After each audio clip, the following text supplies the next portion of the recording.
Assalamualaikum warahmatullahi wabarakatuh. Hello everyone, perkenalkan nama saya Bakhtiar Setiawan Dwi Segara dari Fakultas Tarbiyah Prodi Manajemen Pendidikan Islam semester 3. Adanya saya di sini karena untuk melaksanakan tugas presentasi dari mata kuliah Perencanaan Pendidikan. Di kesempatan ini saya akan membahas tentang bentuk-bentuk perencanaan pendidikan. Sebelum membahas tentang bentuk-bentuk perencanaan pendidikan, menurut kalian yang belum tahu apa itu perencanaan pendidikan, saya akan menjelaskan terlebih dahulu. Menurut Zurich, perencanaan pendidikan adalah proses mempersiapkan kegiatan di masa depan dalam bidang pembangunan pendidikan. Menurut Albert Wattenson mengemukakan bahwa perencanaan pendidikan adalah investasi pendidikan yang dapat dijalankan dan kegiatan-kegiatan pembangunan lainnya yang didasarkan atas pertimbangan ekonomi dan biaya serta keuntungan sosial. Sedangkan menurut Cobbs, perencanaan pendidikan adalah suatu penerapan yang rasional dari analisis sistematis proses perkembangan pendidikan dengan tujuan agar pendidikan itu lebih efektif dan efisien serta sesuai dengan kebutuhan dan tujuan para peserta didik dan masyarakatnya. Dari beberapa definisi para ahli di atas dapat dipahami bahwa beberapa unsur penting terkandung dalam perencanaan pendidikan antara lain seperti penggunaan analisis yang bersifat rasional dan sistematis dalam perencanaan pendidikan. Hal ini menyangkut metodologi dalam perencanaan pendidikan. 1. Pendekatan kebutuhan sosial atau social demand approach. Menurut Martin, mengemukakan bahwa pendekatan kebutuhan sosial menitik beratkan pada tujuan pendidikan yang mengandung misi pembebasan, terutama bagi negara berkembang yang kemerdekaannya baru saja diperoleh serta melalui perjuangan pembebasan yang sangat lama. Pendidikan membebaskan rakyat dari rasa ketakutan, penjajahan, kebodohan, dan kemiskinan.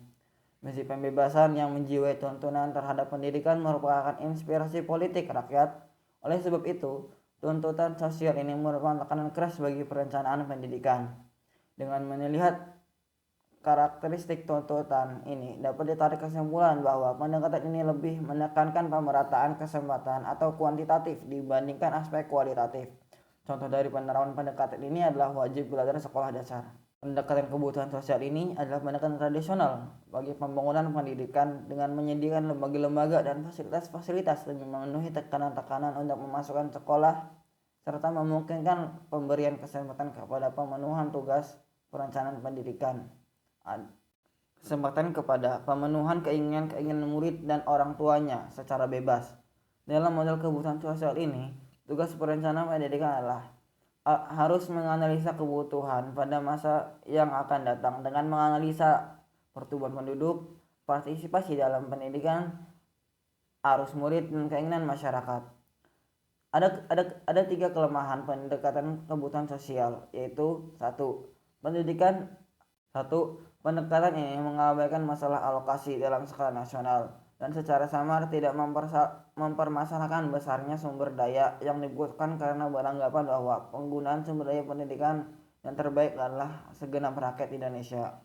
Kedua, pendekatan ini mengabaikan kebutuhan perencanaan ketenaga kerjaan yang diperlukan di masyarakat sehingga dapat menghasilkan lulusan yang sebenarnya kurang dibutuhkan masyarakat. Ketiga, pendekatan ini cenderung hanya menjawab pemerataan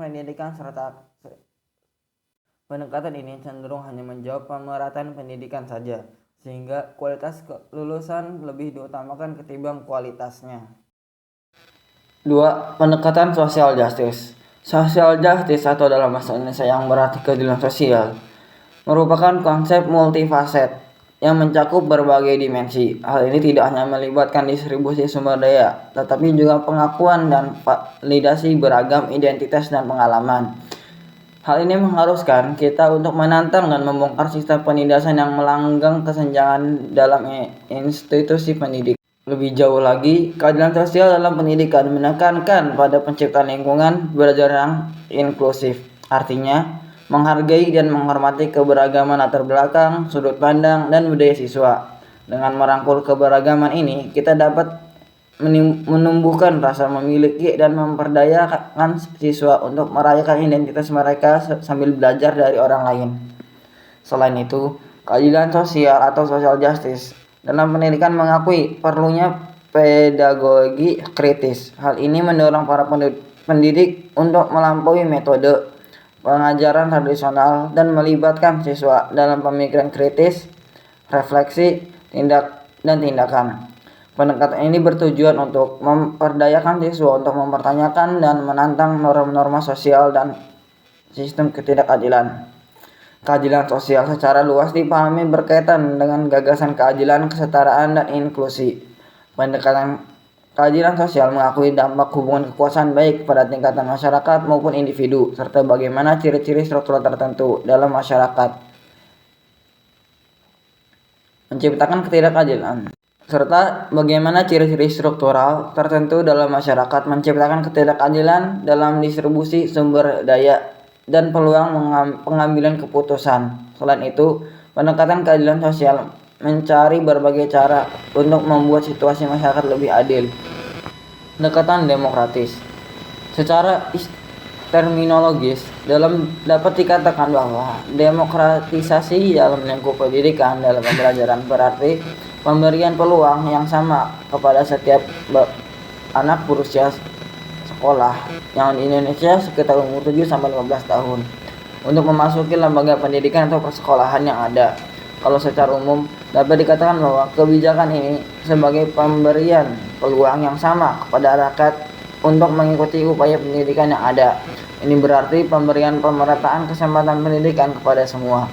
Pemberian kesempatan ini mencakup 3 makna, yakni persamaan kesempatan atau equality of opportunity, aksesibilitas, keadilan atau kewajaran atau equality. Konsep pendidikan maupun pembelajaran yang membebaskan siswa untuk mengekspresikan semua potensi yang dimilikinya. Pembelajaran demokratis pada dasarnya menghendaki agar setiap proses pembelajaran di kelas berlangsung secara seimbang antara peranan guru dan siswa. Posisi guru di kelas memfasilitasi kegiatan belajar siswa, sedang siswa diberikan berbagai kebebasan untuk melakukan berbagai aktivitas, inovasi, ekspresi, eksplorasi, dan aktualisasi diri dengan tetap mengacu kepada aturan yang telah ditetapkan. Pembelajaran demokratis dapat diimplementasikan melalui belajar dengan tanya jawab, diskusi, kerja kelompok, dan sosiodrama tercakup dalam strategi pembelajaran demokratis yang di dalamnya ada strategi inquiry, ekspositori, dan kooperatif. Pendidikan demokratis acap kali disepadankan dengan pendidikan inklusif yang dimanifestasikan melalui pembukaan akses pendidikan bermutu bagi setiap warga bangsa dengan latar belakang beragam.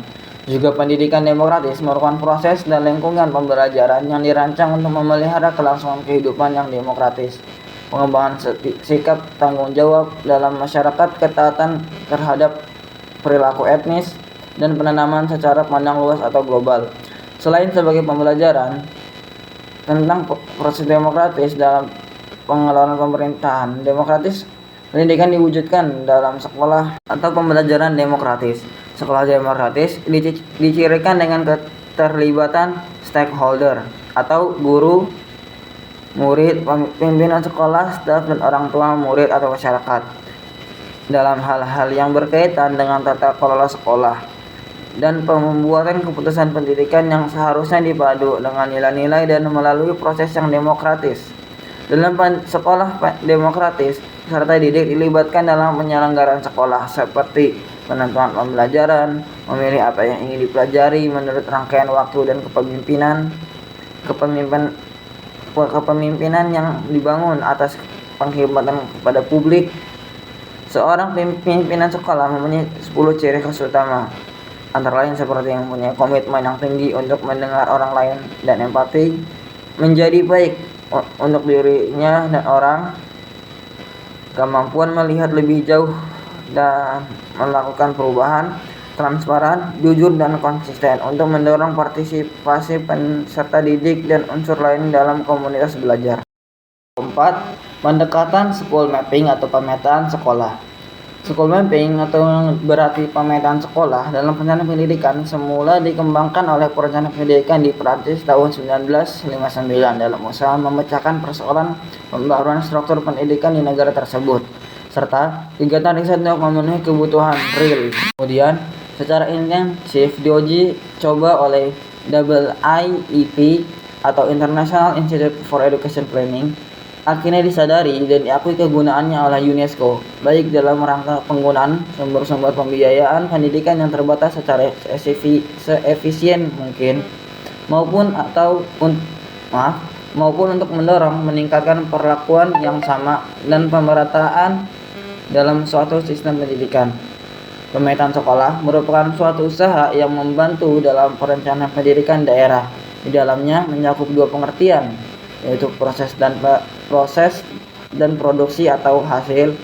Jadi bukan hanya peta.